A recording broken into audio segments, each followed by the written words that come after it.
अजून पैसे घरीच होते पण ती नसन दिले पैसे. मग मी सांगत ना पैसे घरीच होते. मी टाकूनच ठेवतो पैसे. पैसे आपल्याला झंझट नाही झाली पाहिजे म्हणून.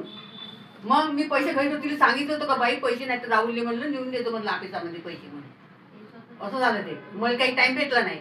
ते तुमच्या घरी सामान उचला लागतील दिवस. तुम्ही आता असं करा ते रुक्मा मळीचं सामान उचला का मडावीचं सामान आता दाखवून तिच्या घरी मी बाबा तुम्हाला सांगितलं तिच्या नावावर लोन नाही म्हणून.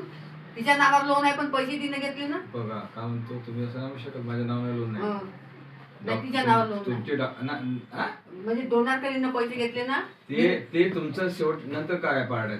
तुम्ही ऑफिस मध्ये येऊन कोणाच्या नावाने लोन उचललं आहे. रुक्मा मडावींचे. आधार कार्ड कोणाचं दिलाय. रुक्मा मडावी. डोनरकडे दिलाय. नाही नाही नाही मग मी म्हणलं तिले आम्ही कोणाला म्हणू तिलेच म्हणा लागते.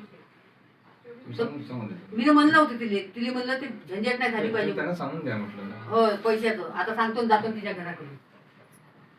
माझी बहीण होती. तुझी बहीण होय.